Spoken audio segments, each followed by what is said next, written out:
Assalamualaikum warahmatullahi wabarakatuh. Selamat pagi, kami di kelompok 3 ingin menampilkan hasil video kami yang berjudul Bahaya Narkoba.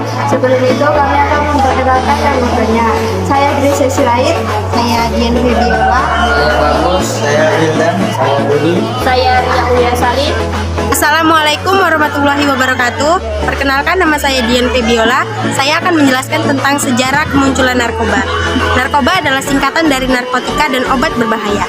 Narkoba jika ditarik dari sejarah penggunaannya merupakan satu jenis obat penghilang rasa sakit yang sudah dikenal sejak 50.000 tahun yang lalu, terbuat dari sari bunga opium atau Papaur somniferum yang ditemukan sekitar 2000 tahun Masehi oleh bangsa Sumeria yang dipercaya bisa membantu orang-orang yang sulit tidur. Pada tahun 1805, seorang dokter berkebangsaan Jerman mengatakan senyawa opium amania yang kemudian diberi nama morfin atau morphine. Nama itu sendiri diambil dari nama dewa Yunani, yaitu Morpheus yang berarti dewa mimpi. Pada tahun 1998, narkotika diproduksi secara massal oleh produsen obat ternama dari Jerman. Pabrik itu memproduksi obat penghilang rasa sakit yang kemudian memberi nama itu dengan sebutan heroin. Pada tahun 1906, Amerika turut serta dalam membuat undang-undang yang mengharuskan farmasi memberikan tabel yang tetap tentang setiap kandungan dari obat yang diproduksinya. Pada tahun 1914, dibuatlah peraturan yang mengharuskan pembeli dan penjual narkoba wajib untuk membayar pajak. Dan pada tahun 1923, Amerika juga melarang bentuk penjualan terutama heroin. Di Indonesia pada awalnya narkoba merupakan permasalahan kecil, dan pemerintah Orba pada saat itu menganggap bahwa narkoba tidak akan berkembang karena melihat dasar Indonesia yaitu negara Pancasila dan merupakan negara yang agamais. Halo guys, selamat pagi. Saya Grace Sirait. Saya di sini akan menyampaikan tentang pasal penyalahgunaan narkoba. Undang-Undang Nomor 35 Tahun 2009 mengatur tentang sanksi bagi penyalahgunaan narkoba serta pengedar narkoba. Didasarkan ada golongan, jenis, ukuran, dan jumlah narkotika. Sanksi yang dikenakan bagi penyalahgunaan narkoba terdapat dalam pasal 127 Undang-Undang Narkotika, yaitu narkotika golongan 1 bagi diri sendiri dipidana dengan pidana penjara paling lama 4 tahun.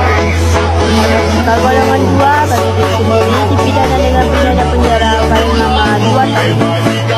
Narkotika golongan 3 bagi diri sendiri dipidana dengan pidana penjara paling lama 1 tahun. Pengedar narkoba tentunya berbeda dengan penyalahgunaan narkoba.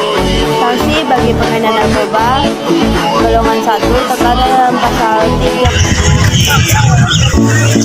Assalamualaikum warahmatullahi wabarakatuh.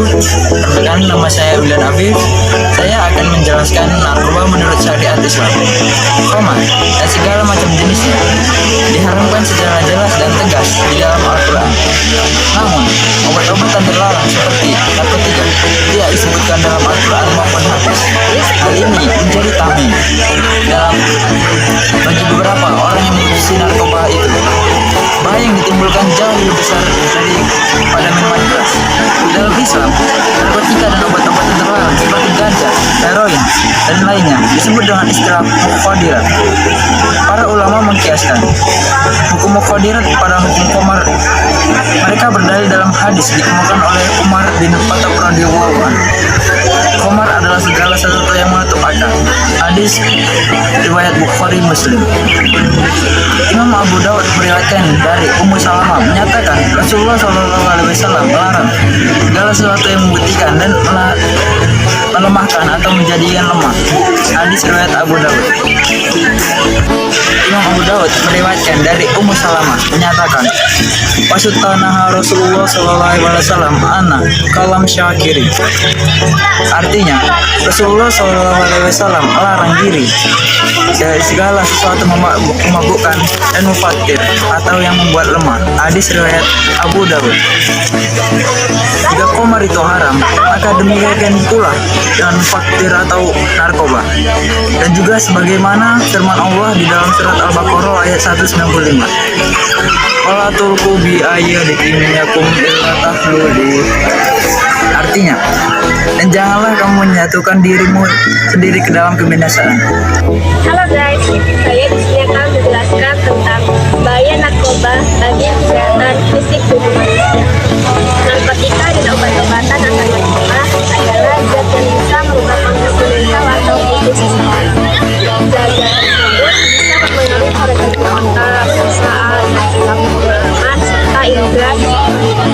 Menurut Badan Narkotika Nasional Republik Indonesia, narkotika adalah zat atau obat baik yang bersifat alami sintetis maupun sintetik yang bisa menimbulkan efek penurunan kesadaran, halusinasi, dan daya rangsang. Narkotika sebenarnya bermanfaat sebagai obat penghilang rasa nyeri dan memberikan ketenangan. Namun, obat-obatan tersebut sering disalahgunakan untuk tujuan mendapatkan efek yang menyenangkan pada otak bila dikonsumsi secara berlebihan.